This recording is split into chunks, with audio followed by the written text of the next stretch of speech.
Greetings, I am Nero. Welcome to another episode of Gaming Summaries. This time we are going to cover Transformers Devastation, which is a hack and slash action game by Platinum Games. Released for the PlayStation 3 and 4 as well as the Xbox 360, Xbox One and Microsoft Windows PCs in October 2015 and published by Activision. This game is set in a western-looking city in which you play as the Autobots from the Transformers cartoon series. I'll have to say that I don't know much about Transformers, so I can't really tell how good the story is or how fitting it is for the series. But in this game, Megatron and the Decepticons are to no good again, and it's up to Optimus Prime and the Autobots to stop them, which is apparently a pretty usual scenario in the cartoons as well. I can't go too deep into the story, but I can say that the feud between Optimus Prime and Megatron is a bit more than just you bad, me good, I stop you, and it's more a matter of perspective. The story is told through cutscenes and radio dialogue during gameplay. As far as I know though, the game won't be heresy to Transformers fans. The story isn't that amazing, but it's a nice breather between combat segments and it has some pretty interesting stuff going on. In this game you can play as 5 Autobots: Optimus Prime, Bumblebee, Sideswipe, Wheeljack and Grimlock. You move in 3D stages and the Autobots can run, jump, turn into vehicles for faster movement or to do vehicle attacks, along with the ability to dodge and strike with light and heavy attacks in humanoid form. Guns are also available and are controlled in a third-person shooter fashion with an over-the-shoulder camera.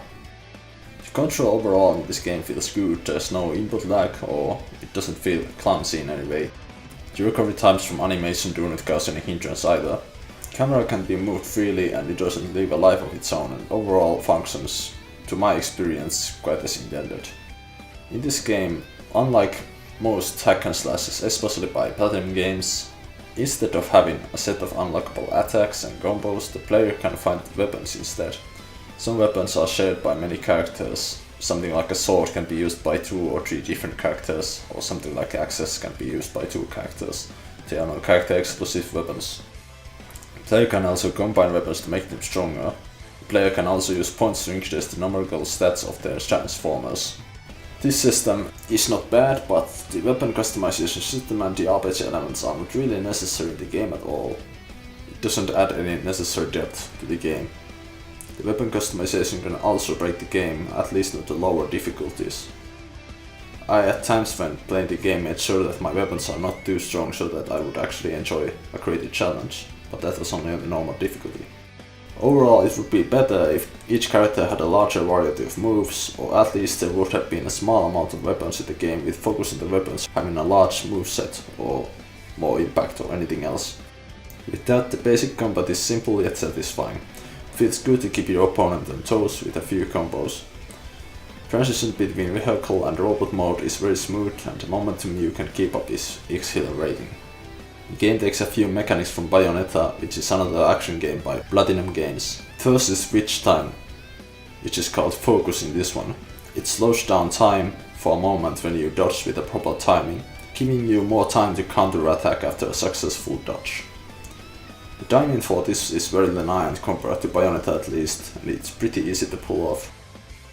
I have no idea how the Transformers do this though. Energon must be one hell of a drag. Another mechanic appears to be the dodge offset, which is also from Bayonetta. When you dodge to interrupt your combo, you can hold the attack button of your last attack, and when you are done with the dodge animation, you can continue your combo as usual without starting over with the right inputs. The game gives you a letter ranking based on your performance. Speed and taking little damage are most important for a better rank. You get more points for leveling up your stats the higher you get.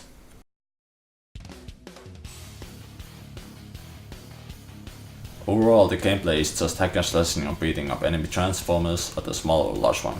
It's simple fun and should be taken as such. Graphically, the game looks pretty good. It has nice looking cel shading. Texture polygonal quality is very good overall, and the game is reported to run at a stable frame rate of 60 on all platforms. Colors are brighter and textures sharper on PC and the 8th-gen consoles compared with PlayStation 3 and Xbox 360 versions. But the PlayStation 3 and Xbox 360 versions don't look too bad either. Sound effects are alright, that's all that really needs to be said. It's not exceptional and it's not bad either. Does the job. Music is mainly rock with an occasional heroic sounding orchestral track. It all fits the game, it's very pleasant to listen to and it gets you in the mood. Many Transformers fans will be very delighted to hear that the actors from the original series who are still alive are reprising their roles in this game. The voice acting is definitely good in this game. This game is also pretty cheap, at least for some platforms, and it's a pretty fun action game to play, despite not being as deep as some other action hack and slash games. I recommend it anyway, even if you are not a fan of Transformers. That did not stop me from enjoying the game at all. Thanks for watching, and see you again.